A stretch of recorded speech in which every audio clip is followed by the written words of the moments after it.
As we get excitingly close to finally getting our hands on Dragon's Dogma 2, I've found myself reminiscing and reflecting on my most recent playthrough of Dragon's Dogma Dark Arisen, and from there considering the good, the bad, and the ugly in terms of the features on offer there. In today's video, I'll be looking into a combination of new features that we know we are getting, some improvements that are high up on my wish list, and some speculative discussion points. So, without any further ado, let's get into it. First up, let's have a look at the way Capcom are iterating on how the vocation and skills system are now working in DD2 in comparison to DD1. Capcom have been very clear that they have steered away from classes having a secondary weapon setup. The Strider, for example, could use both daggers and bow actively in their moveset in DD1, and the Assassin could use the sword and bow. This made these incredibly attractive vocations due to the ability to actively switch between melee and ranged combat in a manner that made you an absolute powerhouse. Instead, classes will now niche down even more into the power fantasy they are attached to. If you're wanting to use a bow, the clue will be in the name for vocation choices. Archer and Magic Arch will be your go-to here, folks. Dagger Specialist, that's the Thief, of course. They essentially split the Strider into two here. Selfishly, I'm pretty gutted about this change. However, putting my own feelings to the side, this is an exciting change. After all, DD2 is an RPG, and leaning into the power fantasies will really heighten the immersive experience and put further emphasis on the considerations required when building a party of horns. However, with the Strider and the Assassin no longer being a choice, there is now a slew of incredibly popular skills that will now need a new home. Powder Charge, for example, was a sword skill on the Assassin, and this now belongs to the Thief. Makes sense? Pure speculation here, but if they have kept Dire Gouging, would this now make sense for it to go to the Fighter, given that they appear to be the primary one-handed sword-wielding archetype? Is the Warfarer Capcom's attempt to appease salty Strider and Assassin mains like myself? Only time will tell, but I'm really excited to check out this new approach. Stat growth was quite a polarizing area of DD1. Keeping it brief for those of you that don't know, in DD1 your stat point gains you receive when leveling were allocated according to which vocation you were currently playing at that time. The TLDR of this is, if you were eager to min-max your endgame character, you would need to level different vocations for specific level brackets. Whilst this wasn't an essential decision that you had to make, for those of us who like to ensure we have a finely optimized character, this was a bit of an irritation to say the least, and something which I quickly got fed up with personally. I'm therefore really pleased to note that Capcom have confirmed the stat growth in DD2 will work similarly to how it functions in Dragon's Dogma Online. Each vocation will level separately. The stats will switch around when you switch vocations accordingly. This is a very welcome iteration on the system in DD1. And I also think that this will aid the overall pacing of the game too. I didn't enjoy the feeling that I had to change vocations simply because of the level I'd reached. And on the topic of pacing, another aspect of DD1 which definitely required some improvement in my opinion was the implementation of the rest system. Whilst this works in essence, the requirement to head back to the main hub becomes very monotonous as time wears on. Over time, your maximum health capacity diminishes when you're out in the wilderness, and as DD1 veterans will tell you, wolves hunt in packs, especially at night, so you don't want to be wandering the fields after dark. This system felt very jarring and, in my opinion, made it feel like you were unwillingly getting ripped out of your adventure. Thankfully, DD2 is alleviating this issue by introducing camping as a main system. I think this is a fantastic new feature to add to the game. Essentially, we can choose to camp when we are out in the wilderness as a way to rest. This will allow us to wait until daybreak and regain our maximum health before adventuring. This creates an added layer of decision making because there's an added stress that we could get attacked during the night, as demonstrated in the Griffin encounter in a previous review that we've seen. There really is an element of risk within most, if not all, aspects of the game. This creates a sense of heightened danger in the world and complements the world building aspects really well. Camping allows you to recover health that we permanently lose through wear and tear of being out in the world, and I think this is an excellent evolution of the system in DD1. I can see it creating a real sense of push-pull, risk urgency, much akin to how the recently released game Enshrouded has created with the Shroud mechanic. An area of concern I've seen appearing time and time again is how much monster variety there will be on offer in Dragon's Dogma 2. DD1 does feel quite light in this department, and that is definitely a more disappointing aspect of the game. Lords of the Fallen is another game I've recently had quite a long stint with, and that too suffered from the same problem. This has a massive impact on how we interact with the game. The more enemy variety there is across different areas of the game, the more we have to think think on our feet moment to moment, and of course, consider our skill allocation and itemization choices.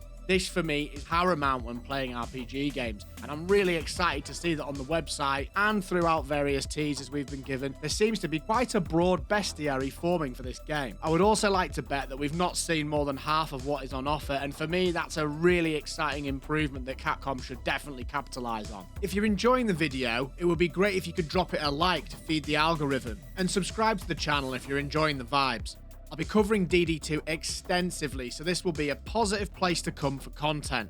It also really helps me out. Perhaps one of the most important aspects of any RPG game is arguably the way itemization is handled, and I'm really excited to say that it certainly seems that Capcom have iterated on the form in which itemization took in DD1. They've made some very interesting tweaks. Primarily, there are changes to the equipment slotting options in DD2. There's no longer an option to equip inner and outer layers of torso items, and I believe there are 2 less slots overall in our equipment sheet apparently. If we look more closely at the actual items that we've seen in previews, it looks like there are openings that could potentially be used for socketing things into them, which begs the question, is crafting going to take a more central role in that aspect of the game? Itsuno himself has said that he wanted to change the armor system and simplify it with the goal to get people to choose different things to have more visual variety. This makes sense to me, and I'm really excited to see how these changes present. I'm also curious, will dragon forging be a thing again? What do you think, folks? Would you like to see this back in the game? Sound off in the comments below. This one is purely speculative, and Capcom have kept their cards very close to their chest on this one, and that is the topic of the endgame. Now, I'm going to be quite brutal with this point. I absolutely hated the Everfall endgame system in Dragon's Dogma 1. Thought it was boring and very poorly executed. However, I have the completely opposite opinion when talking about Bitter Black Isle, and that is what I want to focus on here. I'm really hoping that Dragon's Dogma 2 has iterated on the BBI system and created something similar with much more bells and whistles on. Itsuno has declined to talk about the endgame in interviews and said that he wants it to be a surprise for us all, so I'm hoping that this means it's something pretty epic. When we look at how much BBI developed the endgame with DD1, the way they implemented the purification system into the endgame was excellent and really gives you a reason to keep playing. Obviously, like all games, you can run the same content over and over, and it does get boring. The same can be said of DD1. I wonder, have they created something with plenty of replayability in mind? Procedural generation, different endgame content choices such as multiple BBI-esque type instances, that kind of thing. With that being said, I do think it's important to state that sometimes it is okay for a game to have an end and not to try and milk even more time out of you. So I would also be happy if there was just an end to the game, but I doubt there will be. I'm really looking forward to delving into the pawn system in DD2. With that in mind, if you're looking for a place to meet other DD2 players and grind rift crystals by sending pawns to support one another, join the Phase Shift Community Discord. There's a link in the description below. Take care of yourselves, keep having fun, and I'll see you in the next one.